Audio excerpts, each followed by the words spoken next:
Iran Israel ನಡುವೆ ಯುದ್ಧ, ಇರಾನ್ನ ಪ್ರಮುಖ ನಾಯಕರ ಕೊಲೆ, ಹರ್ಮುಜ್ಗೆ ನುಗ್ಗುತ್ತಿದೆ ಅಮೆರಿಕ ಸೇನೆ. ಖಾರ್ಗ್ ವಶಕ್ಕೆ ಇಸ್ರೇಲ್ ಶತ ಪ್ರಯತ್ನ, ಜಾಗತಿಕ ರಾಷ್ಟ್ರಗಳಿಗೆ ಯುದ್ಧಾಘಾತ, ರಫ್ತು ಸ್ಥಗಿತ, ಗ್ಯಾಸ್ ಅಭಾವ, ತೈಲ ಆತಂಕ, ಮಹಾಯುದ್ಧ ಡೇ 20.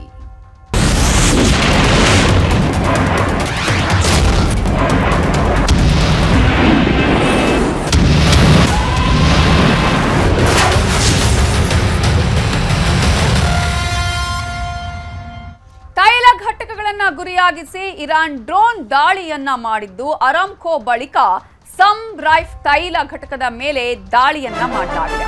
ಹರ್ಮುಜ್ ಜಲಸಂಧಿಗೆ ಟೋಲ್ ವಿಧಿಸೋದಕ್ಕೆ ಈಗ ಇರಾನ್ ಪ್ಲಾನ್ ಅನ್ನ ಮಾಡಿಕೊಂಡಿದೆ. ಟೋಲ್ ಹಾಕಲು ಇರಾನ್ ಸಂಸತ್ ಸದಸ್ಯರು ಪ್ರಸ್ತಾವನೆಯನ್ನ ಕೊಟ್ಟಿದ್ದಾರೆ. ಅರಾಮ್ಕೋ ಬಳಿಕ ಸಮ್ರೈಫ್ ತೈಲ ಘಟಕದ ಮೇಲೂ ಕೂಡ ದಾಳಿಯಾಗಿದ್ದು, ತೈಲ ಘಟಕಗಳನ್ನೇ ಗುರಿಯಾಗಿಸಿ ಇರಾನ್ ಡ್ರೋನ್ ದಾಳಿಯನ್ನ ಮಾಡ್ತಾ ಇದೆ. ಹರ್ಮುಜ್ ಜಲಸಂಧಿಗೆ ಟೋಲ್ ವಿಧಿಸೋದಕ್ಕೆ ಇರಾನ್ ಪ್ಲಾನ್ ಮಾಡಿಕೊಂಡಿದ್ದು, ಟೋಲ್ ಹಾಕೋದಕ್ಕೆ ಇರಾನ್ ಸಂಸತ್ ಸದಸ್ಯರು ಪ್ರಸ್ತಾವನೆಯನ್ನ ಇಟ್ಟಿದ್ದಾರೆ. ಇಸ್ರೇಲ್ ಪ್ರಾಂತ್ಯದ ಕಡೆಗೆ ಮಿಸೈಲ್ ನುಗ್ಗಿಸಿದೆ ಇರಾನ್ ಸೇನೆ.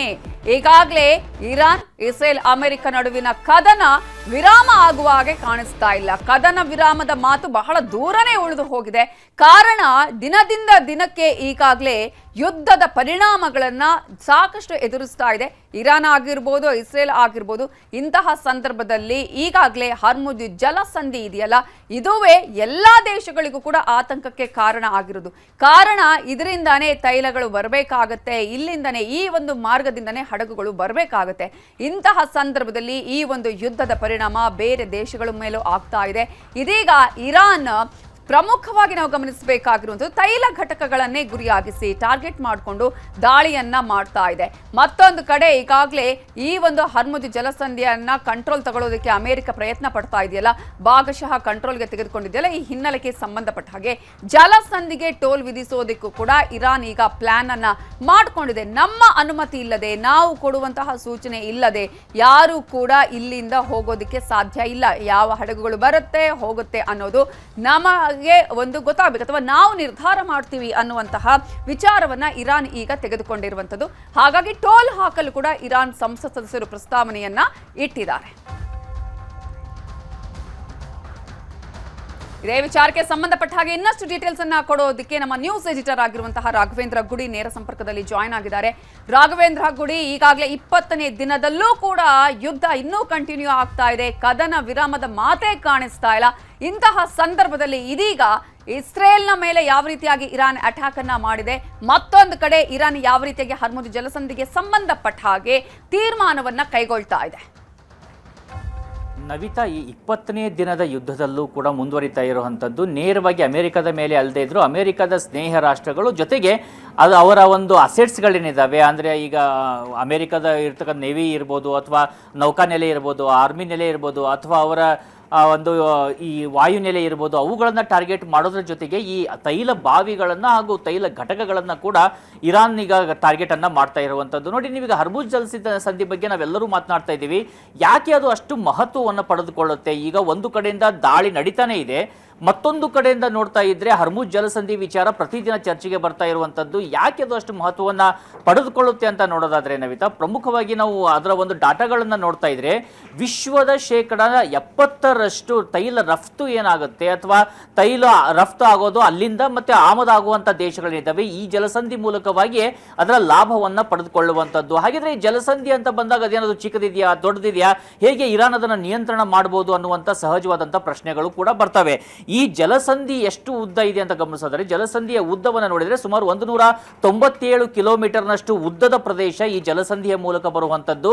ಇನ್ನು ಈ ಜಲಸಂಧಿ ಅಗಲ ಎಷ್ಟು ಇದೆ ಅಂತ ನೋಡೋದಾದ್ರೆ ಸುಮಾರು 67 ಕಿಲೋಮೀಟರ್ನಿಂದ 33 ಕಿಲೋಮೀಟರ್ನಷ್ಟು, ಅಂದರೆ ಅಷ್ಟು ವೇರಿ ಆಗ್ತಾ ಇರುತ್ತೆ. ಕೆಲವು ಕಡೆ 67 ಕಿಲೋಮೀಟರ್ ಇದೆ, ಕೆಲವು ಕಡೆ ಕೇವಲ 33 ಕಿಲೋಮೀಟರ್ನಷ್ಟು ಅಗಲ ಇರುವಂಥದ್ದು. ಹೀಗಾಗಿ ಸಹಜವಾಗಿ ಎಷ್ಟೇ ಅತಿ ದೊಡ್ಡದಾಗಿರ್ತಕ್ಕಂಥ ಹಡಗುಗಳು ಸಾಗುವಾಗ ಆಳವಾದಂಥ ಸಾಗರ ಎಲ್ಲಿರುತ್ತೆ ಆ ಮೂಲಕವಾಗಿ ಸಾಗ್ತಾ ಇರುತ್ತೆ. ಒಂದು ವೇಳೆ ಅದನ್ನ ಬ್ಲಾಕೇಡ್ ಹಾಕಿದ್ರೆ ಯಾವುದೇ ದೇಶಗಳಿಗೂ ಕೂಡ ಅಲ್ಲಿಂದ ಮೂವ್ಮೆಂಟ್ ಆಗೋದಕ್ಕೆ ಸಾಧ್ಯನೇ ಆಗೋದಿಲ್ಲ. ಅದರ ಲಾಭವನ್ನ ಈಗ ಇರಾನ್ ಪಡೆದುಕೊಳ್ತಾ ಇರುವುದು. ನಾವು ಸಾಮಾನ್ಯವಾಗಿ ಕೇಳ್ತಿರ್ತೀವಿ, ಹೊಳೆ ಹರಿವ ನೀರಿಗೆ ದೊಣ್ಣೆ ನಾಯಕನ ಅಪ್ಪಣೆ ಬೇಕಾ ಅಂತ ಹೇಳಿ. ಆದ್ರೆ ಇಲ್ಲಿ ಆ ದೊಣ್ಣೆ ನಾಯಕ ಆಗಿರುವಂತ ಇರಾನ್ನ ಅಪ್ಪಣೆ ಬೇಕಾಗಿರುವಂತ ಸ್ಥಿತಿಯನ್ನ ನಿರ್ಮಾಣ ಮಾಡ್ತಾ ಇದೆ. ಯಾಕಂದ್ರೆ ಹರ್ಮುಜ್ ಜಲಸಂಧಿ ಮೂಲಕವಾಗಿ ಹೋಗುವಂತ ಹಡಗುಗಳಿಗೆ ಈಗ ಆಲ್ರೆಡಿ ನೋಡ್ತಿದ್ದೀವಿ, ಸಾಕಷ್ಟು ಕಡೆ ಟಾರ್ಗೆಟ್ ಅನ್ನ ಮಾಡಿದೆ, ದಾಳಿಯನ್ನ ಮಾಡಿದೆ ಇರಾನ್.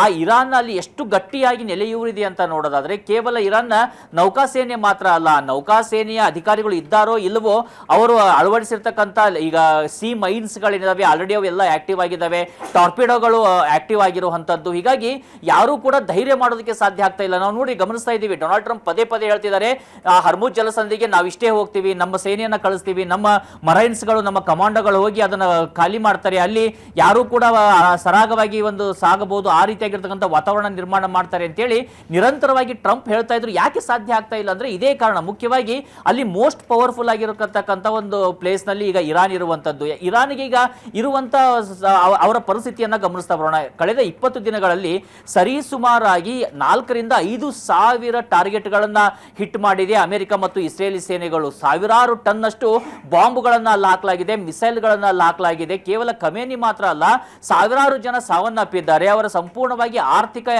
ಚಟುವಟಿಕೆಗಳೇನಿದಾವೆ ಅವೆಲ್ಲವೂ ಕೂಡ ಸ್ಥಗಿತಗೊಂಡಿರುವಂತಹ ಸಂದರ್ಭದಲ್ಲಿದ್ದೀವಿ. ಎಷ್ಟೇ ಪ್ರಯತ್ನವನ್ನ ಮಾಡ್ತಾ ಇದ್ರು ಕೂಡ ಅದನ್ನ ಅವರಿಗೆ ಮರಳಿ ಕಟ್ಟಿಕೊಳ್ಳೋದು ಸುಲಭವಾಗೋದಿಲ್ಲ. ಹಾಗಿದ್ರೆ ಒಂದು ವೇಳೆ ಸೀಸ್ ಫೈರ್ ಆಗಬೇಕಾದ್ರೆ, ಸೀಸ್ ಫೈರ್ ಆದ್ರೆ ತನ್ನ ಎಕಾನಮಿಯನ್ನ ಮರಳಿ ಕಟ್ಟಿಕೊಳ್ಳಬೇಕಾದ್ರೆ ಇರಾನ್ಗೆ ಇರುವಂತಹ ಮಾರ್ಗ ಅಂದ್ರೆ ಒಂದು, ನೇರವಾಗಿ ಅಮೆರಿಕನೇ ಈ ಸೀಸ್ ಫೈರ್ ಅನ್ನ ಘೋಷಣೆ ಮಾಡಬೇಕು ಮತ್ತು ಆ ಒಂದು ಜಲಸಂಧಿಯ ಭಾಗದಿಂದ ಅಲ್ಲಿ ಇರ್ತಕ್ಕಂಥ ತನ್ನ ನೌಕಾ ಸೇನೆಯನ್ನ ಅವರು ಮರಳಿ ಪಡೆದುಕೊಳ್ಳಬೇಕಾಗುತ್ತೆ. ಅದರ ಜೊತೆಗೆ ಒಂದು ನೇರವಾಗಿ ಇರಾನ್ಗೆ ಕಾಂಪನ್ಸೇಟ್ ಅನ್ನ ಮಾಡಬೇಕಾಗುತ್ತೆ. ನೋಡಿ, ನಮ್ಮ ದಾಳಿಯಿಂದ ನಿಮ್ಮಲ್ಲಿ ಇಷ್ಟು ಹಾನಿಯಾಗಿದೆಯಲ್ಲ, ನಮಗೆ ಅಷ್ಟು ಕೊಡೋಕ್ಕಾಗೋದಿಲ್ಲ, ನಾವು ಇಷ್ಟು ಕೊಡ್ತೀವಿ ಅಂತ ಏನಾದರೂ ಒಂದು ಒಪ್ಪಂದವನ್ನ ಮಾಡ್ಕೊಳ್ಬೇಕು.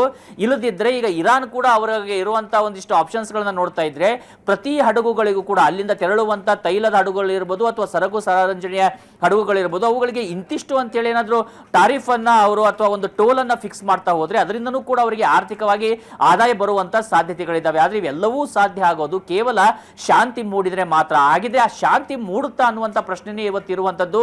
ನಿನ್ನೆ ಕತಾರ್ನಲ್ಲಿ ಅತಿ ದೊಡ್ಡದಾಗಿರ್ತಕ್ಕಂಥ LPG ಘಟಕ ಮ್ಯಾನುಫ್ಯಾಕ್ಚರಿಂಗ್ ಯೂನಿಟ್ ಏನಿದೆ ಅದರ ಮೇಲೆ ದಾಳಿಯನ್ನ ಇರಾನ್ ಮಾಡಿದೆ, ಇಸ್ರೇಲ್ ಮೇಲೆ ದಾಳಿಯನ್ನ ನಡೆಸ್ತಾ ಇದೆ. ಇವತ್ತು ದಕ್ಷಿಣ ಇರಾಕ್ ನಲ್ಲಿ ಇರ್ತಕ್ಕಂಥ ಅಮೆರಿಕದ ವಾಯುನೆಲೆ ಮೇಲೆ ದಾಳಿಯನ್ನ ನಡೆಸಿದೆ, ಅಲ್ಲಿ ಸಾಕಷ್ಟು ದೊಡ್ಡ ಪ್ರಮಾಣದಲ್ಲಿ ಬೆಂಕಿ ಕಾಣಿಸಿಕೊಂಡಿದೆ.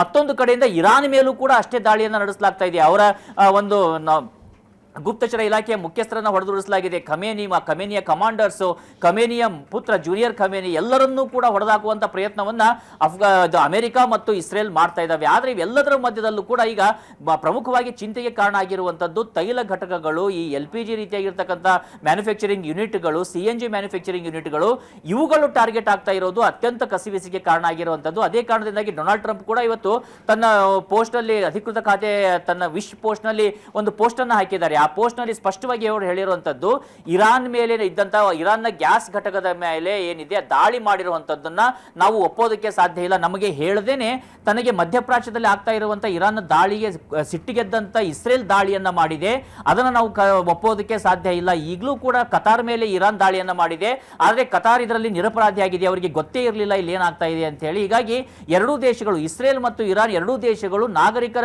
ಈ ದೈನಂದಿನ ಜೀವನ ಅಸ್ತವ್ಯಸ್ತವಾಗುವ ರೀತಿಯಾದಂತಹ ಹೆಜ್ಜೆಯನ್ನ ಇಡಬಾರ್ದು. ತೈಲ ಘಟಕಗಳು, ಈ ಗ್ಯಾಸ್ ಘಟಕಗಳನ್ನ ಮತ್ತು ಅವರ ಈ ಜನಸಾಮಾನ್ಯರಿಗೆ ಬಳಕೆಗೆ ಬೇಕಾಗಿರುವಂತಹ ದಿನಸಿಗಳಿರ್ಬೋದು, ಆ ರೀತಿಯಾಗಿರ್ತಕ್ಕಂಥ ಮಾಲ್ಗಳನ್ನ ಟಾರ್ಗೆಟ್ ಮಾಡಬಾರ್ದು ಅಂತ ಕರೆಯನ್ನ ಕೊಡುವಂತ ಪ್ರಯತ್ನವನ್ನ ಮಾಡ್ತಾ ಇದ್ದಾರೆ. ಆದ್ರೆ ಇಲ್ಲಿ ಮತ್ತೆ ಅವರ ಒಂದು ದ್ವಿಮುಖ ನೀತಿನೇ ಕಾಣಿಸ್ತಾ ಇರುವಂತದ್ದು.